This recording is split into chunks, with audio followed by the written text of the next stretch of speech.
Now Ben-Hadad, king of Aram, mustered his entire army.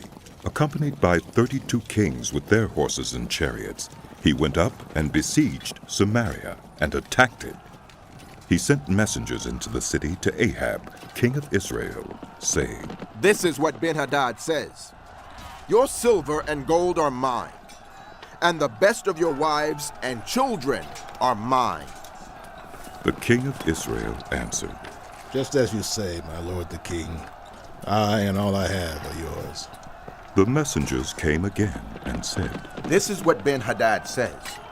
I sent to demand your silver and gold, your wives and your children. But about this time tomorrow, I'm going to send my officials to search your palace and the houses of your officials. They will seize everything you value and carry it away." The king of Israel summoned all the elders of the land and said to them, "See how this man is looking for trouble? When he sent for my wives and my children, my silver and my gold, I did not refuse him." The elders and the people all answered, "Don't listen to him or agree to his demands." So he replied to Ben-Hadad's messengers, "Tell my lord the king, your servant will do all you demanded the first time. But this demand I cannot meet." They left and took the answer back to Ben-Hadad. Then Ben-Hadad sent another message to Ahab. "May the gods deal with me, be it ever so severely, if enough dust remains in Samaria to give each of my men a handful."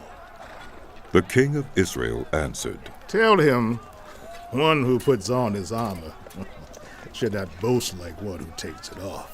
Ben-Hadad heard this message while he and the kings were drinking in their tents, and he ordered his men, "Prepare to attack." So they prepared to attack the city.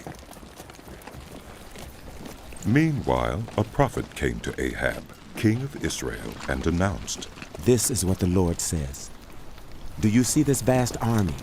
I will give it into your hand today, and then you will know that I am the Lord."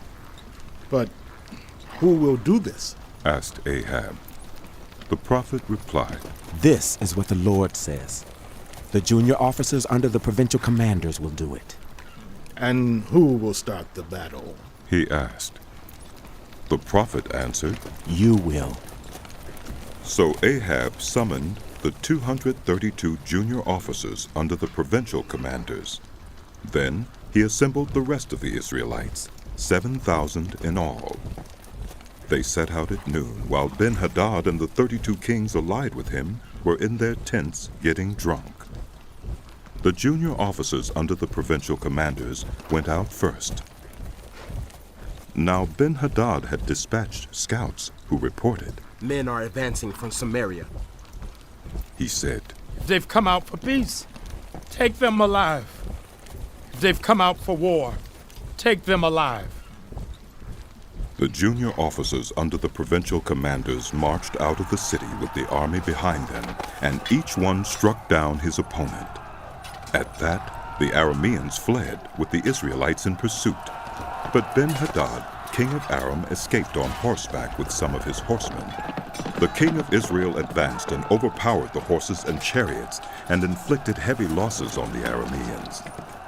Afterward, the prophet came to the king of Israel and said, "Strengthen your position and see what must be done, because next spring the king of Aram will attack you again."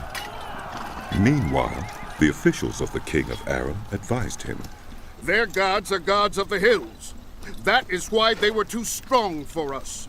But if we fight them on the plains, surely we will be stronger than they. Do this. Remove all the kings from their commands and replace them with other officers. You must also raise an army like the one you lost, horse for horse and chariot for chariot, so we can fight Israel on the plains. Then surely we will be stronger than they." He agreed with them and acted accordingly. The next spring, Ben-Hadad mustered the Arameans and went up to Aphek to fight against Israel.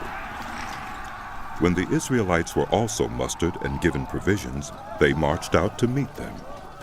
The Israelites camped opposite them, like two small flocks of goats, while the Arameans covered the countryside. The man of God came up and told the king of Israel, "This is what the Lord says. Because the Arameans think the Lord is a God of the hills and not a God of the valleys, I will deliver this vast army into your hands, and you will know that I am the Lord. For 7 days they camped opposite each other, and on the 7th day the battle was joined. The Israelites inflicted 100,000 casualties on the Aramean foot soldiers in 1 day.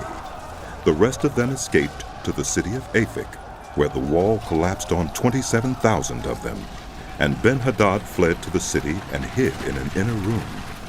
His officials said to him, "Look, we have heard that the kings of the house of Israel are merciful. Let us go to the king of Israel with sackcloth around our waist and ropes around our heads. Perhaps he will spare your life."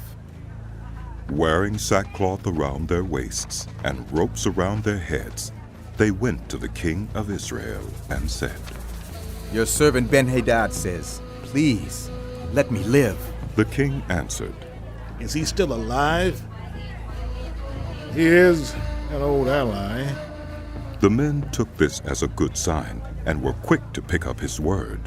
"Yes, your old ally Ben-Hadad."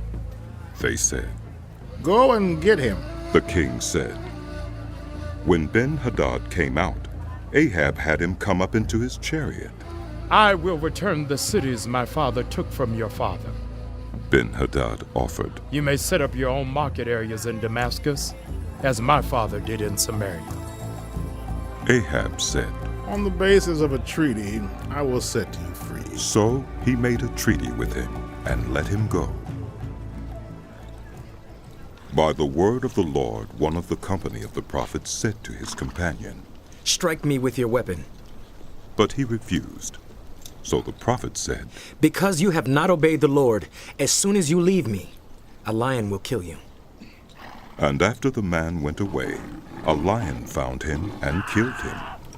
The prophet found another man and said, Strike me, please. So the man struck him and wounded him. Then the prophet went and stood by the road waiting for the king. He disguised himself with his headband down over his eyes. As the king passed by, the prophet called out to him, Your servant went into the thick of the battle, and someone came to me with a captive and said, Guard this man. If he is missing, it will be your life for his life, or you must pay a talent of silver. While your servant was busy here and there, the man disappeared. That is your sentence. The king of Israel said.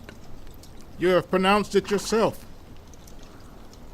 Then the prophet quickly removed the headband from his eyes, and the king of Israel recognized him as one of the prophets. He said to the king, This is what the Lord says. You have set free a man I had determined should die. Therefore it is your life for his life, your people for his people. Sullen and angry, the king of Israel went to his palace in Samaria.